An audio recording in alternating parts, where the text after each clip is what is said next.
9 people? That's just too many.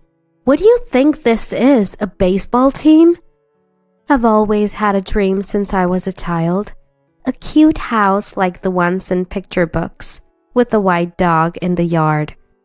But reality isn't always so sweet.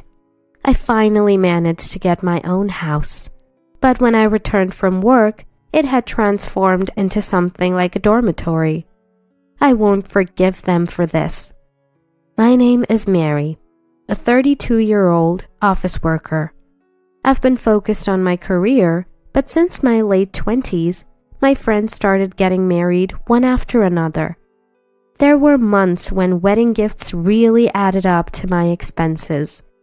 Feeling a mysterious urgency, I started trying my hand at dating. Mary, when are you going to give me grandkids? Every time I visited home, my dad, David, would say this, and it made me so uncomfortable that I gradually stopped visiting as much. My mom passed away when I was young, so I grew up with my dad, my brother, and my paternal grandparents. My brother married early and built a house near our childhood home. He has 2 daughters, my adorable nieces. I've got cute nieces at my brother's place. Isn't that enough for you? But you, Mary. We always ended up arguing about it. Then, after a while, my dad was involved in a traffic accident. By the time I got to the hospital, he was in a very bad state. My energetic father quietly passed away while my brother's family and I watched over him. Dad, I had someone I wanted you to meet. Actually, at that time I had a boyfriend, introduced to me by a friend. He had just proposed, and we'd decided to marry. He was a bit of a show-off, but a kind man. His name was Richard. Now with both my parents gone and my brother having his own family, it's gotten lonely, hasn't it? I muttered this, stroking my cat Lucy after returning home from the funeral. Mary, you're not alone. You're going to be a part of my family. Richard, sitting next to me, gently held my hand. He came to check on me, worried about how I was doing. Let's build a happy home together. I thought I could have an ordinary happiness. Little did I know back then what would happen. Welcome! It's a bit cramped though. I visited Richard's family home for a family meeting. Patricia, his mother, spoke plainly and was full of energy. I hesitated as I entered the room, thinking it would be just the in-laws, but it was crowded with in-laws, step-grandparents, Richard's brother Charles, and his wife Sarah, and their kids, Thomas and John. Nice to meet you. Wow, that's a lot of people. The house, built by James, Richard's father, felt somewhat run down. Honestly, it was old, but the family welcomed me warmly, easing my nerves. On the way back in the car, speaking of which, there were so many people today. Christmas or Thanksgiving must be quite an event, I said to Richard, who laughed in response. It really is cramped there. Can't believe they manage to live like that every day. Hearing this, I was genuinely surprised. Richard's family home was never really spacious. I thought it was just a temporary gathering. 8 people in that house? Wow, that's something. Richard said it was originally just the 4 of them, his in-laws and step-grandparents. But then Charles, who couldn't hold down a job, moved in one day with Sarah and their kids without asking. Charles will probably move out once he finds a stable job, Richard said with a laugh. Back then I just thought Richard's family had its challenges, nothing more. After marriage, Richard and I, along with our cat Lucy, lived a peaceful life without kids yet. Richard was fairly helpful around the house, and Lucy was fond of us. As for his family, Charles and his family were still living in that house. The walls were covered in children's scribbles, and Patricia laughed, saying she gave up on cleaning them long ago. Sarah, Charles's wife, always looked tired. She was older than Charles and close to my age, so we became friends quickly. "Hey, Sarah, hurry up!" "Mary, don't just stand there. We're out of beer." Whenever I visited, it seemed like Sarah and I were the only ones not sitting down. We were constantly busy, and I wondered if this was our fate. But the thought of Sarah doing this every day was honestly frightening. Sarah worked full-time, filling in for Charles, who hardly worked. I hesitated to ask, but finally did. "Have you ever thought about leaving him?" "I've heard that before." "Well, it's tough as it is, but we have kids, and he used to be so kind." I couldn't see any good in Charles, but I guess they had their reasons. That's what I thought. It was around this time. "How about we build our own house?" Richard suddenly suggested. I was surprised, but also happy. Actually, I've had a small dream since I was little. I'd always dreamed of living in a quaint house like those in storybooks, with a white dog in the yard. I have a white dog in the garden. I'd never told anyone, but when I shared this dream with Richard, a bit shyly. "That sounds great," he said. We spent our free days visiting model homes, choosing a housemaker, and a year later, our dream home was completed. "We've got to make sure we keep up with the mortgage," Richard said. "Absolutely," I replied with a smile. On the first weekend after moving in, Richard's family came over for a housewarming party. "Here, Joseph, hand over the gift. We're coming in." "Oh, what a lovely house!" Patricia seemed quite pleased, as if it was her own home. I smiled politely.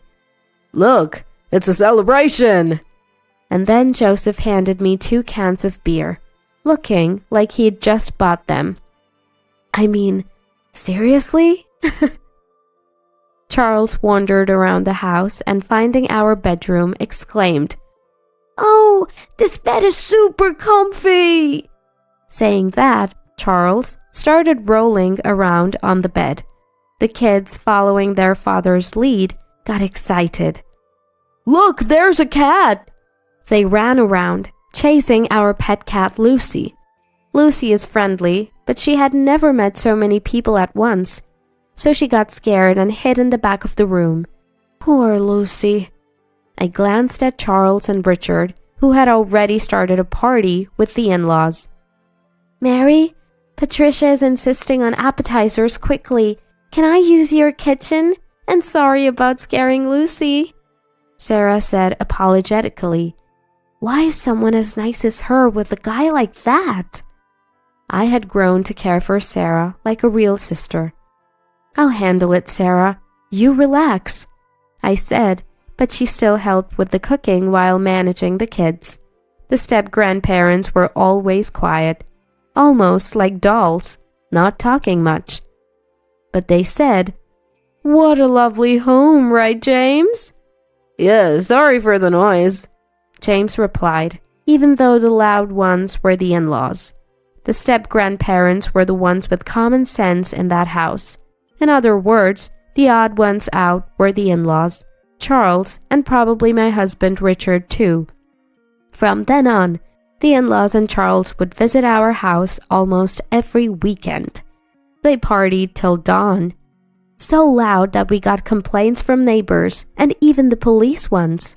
The step-grandparents, Sarah, and the kids hadn't visited our house since the housewarming, but the in-laws didn't hesitate to put me to work. I was at my wits' end. Richard had also started showing his true colors. Once, I had a cold. I was too weak to prepare dinner and asked Richard, who was home early from work, to pick something up. He came back with 2 hamburgers. I couldn't even think of eating them. "Why hamburgers? I can't eat this right now," I said without thinking, instead of getting angry. "What are you talking about, Mary? You need to eat to get your strength back," Richard said. "What? If I had the energy to eat that, I wouldn't have asked for help in the first place. I thought to myself, by the way, when Richard was sick once, "Want a hamburger?" I asked him sarcastically. His response was, "No, that's ridiculous. Are you trying to annoy me?" That's what I said. In short, this family was self-centered and lacked empathy. They were done for as people. Enjoy your freedom while it lasts. I'll make sure you all get what you deserve. With that thought, I smirked wickedly. A few days later, I had a business trip scheduled. On the morning of my departure, "Well, I'm off then," I said cheerfully to Richard. "Was your business trip starting today? What a coincidence. Sarah is also on a business trip from today," said Richard. "Really? I had no idea. What a coincidence," I replied.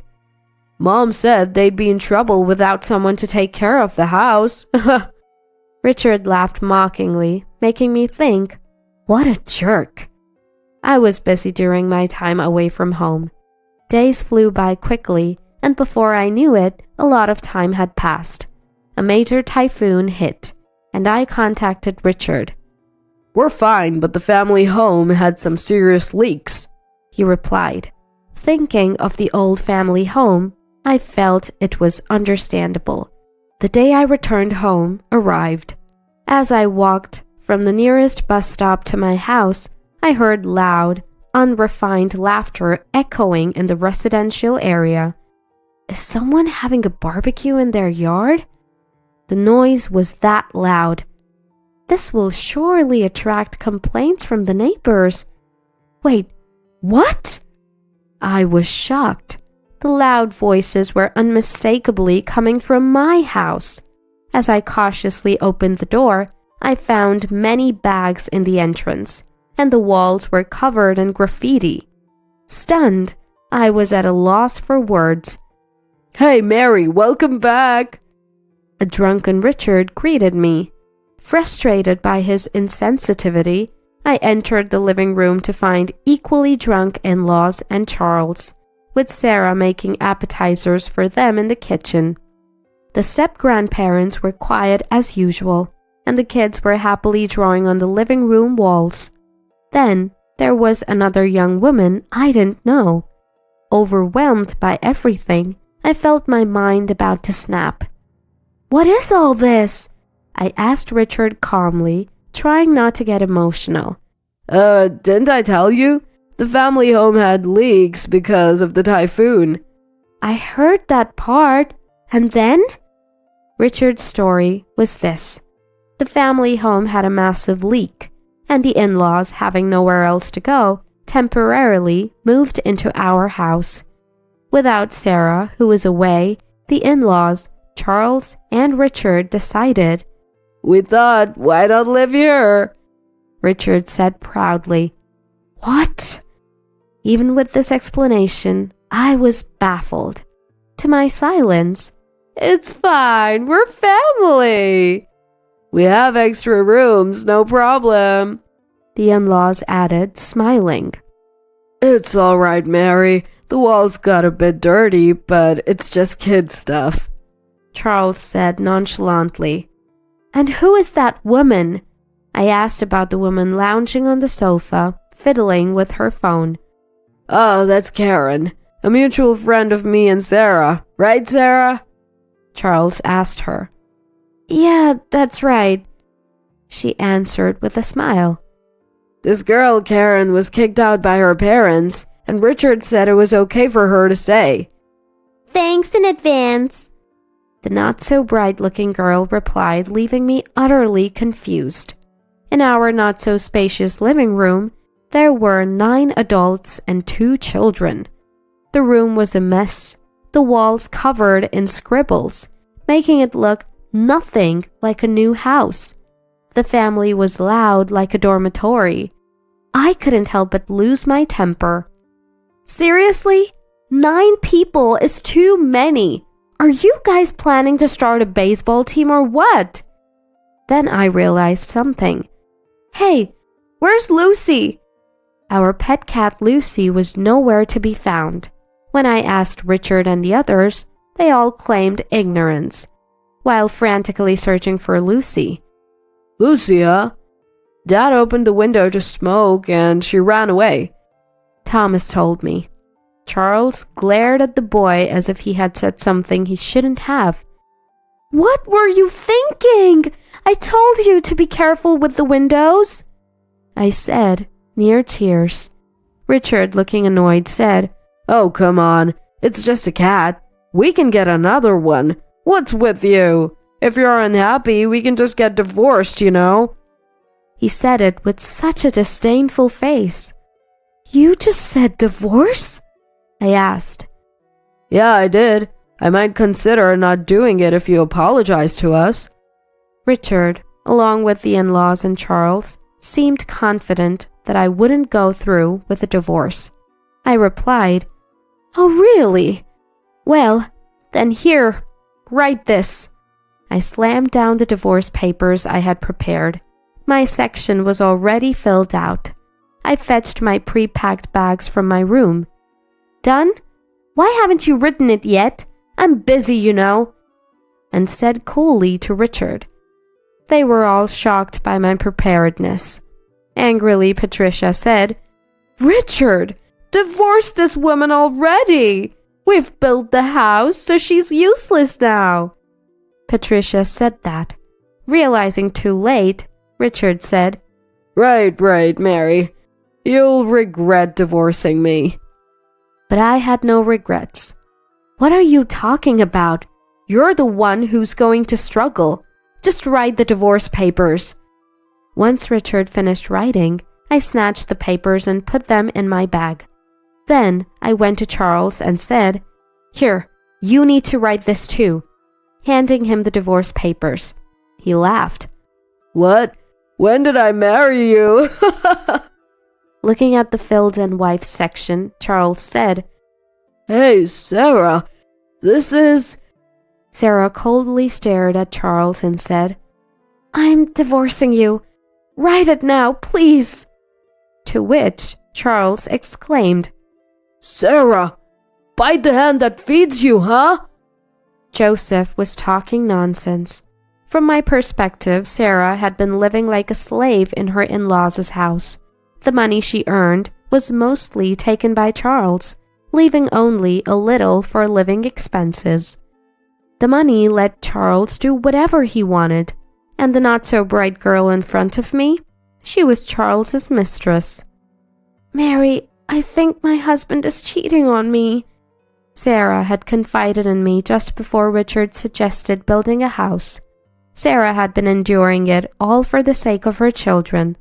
But recently, Charles had even started selling Sarah's belongings and the kids' toys for his own gain. She had reached her limit. Then Sarah told me a story. After hearing Sarah's story, I was furious. From that day, Sarah and I started planning our divorces. Sarah gathered thorough evidence of the affair. Her recent business trip was a lie. We met halfway to look for a new place to live. Like me, Sarah's parents had passed away, and she had no relatives to turn to. However, a close friend offered her a job at their shop in another state. It was a good location, and our preparations went smoothly. All that was left was to present the divorce papers. I want to get some people out of that hellish house. Sarah had made up her mind and was incredibly strong. She had a strong core, but had been used by her in-laws like she was brainwashed.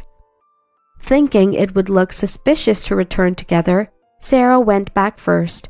She soon contacted me, informing me about the takeover of my house and Charles's brazen mistress moving in.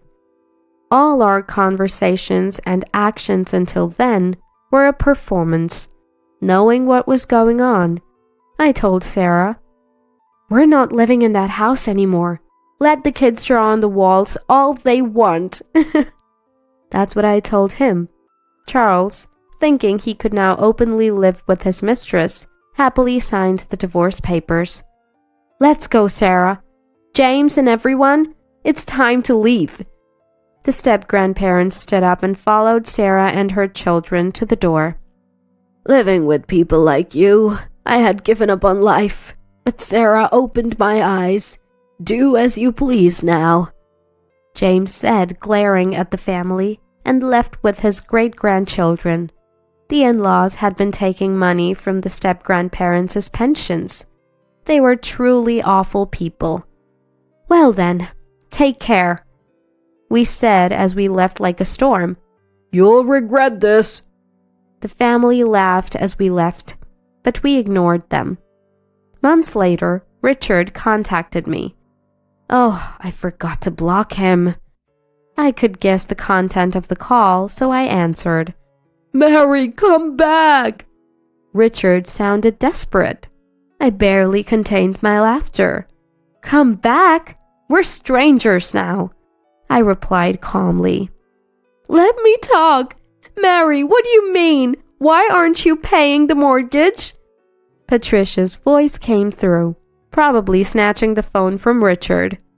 What are you talking about? I have no idea. I played dumb, while Patricia sounded frustrated. Apparently, the house's mortgage had already fallen behind last month. When I pressed Richard, he claimed I hadn't been paying the mortgage. What an inconvenience. While I remained silent, Patricia kept talking like a machine gun. First of all, this house, you guys had a combined income of $75,000, right? We could have built a better house. We built this as a new home, but it's not what we expected. Originally, they had planned to take over the house. Sarah had informed me of their discussions. Yes, that's true. But with Richard's $30,000 salary, the bank wouldn't lend us more. If we had taken a joint mortgage, maybe we could have gotten a better house. Hearing this, Richard, you lied! I could hear Richard and Patricia arguing on the phone.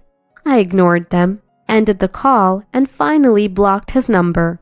Richard had a pretentious personality. Richard always wanted to impress others, especially outside his family. When he suggested building a house, I already had divorce in mind.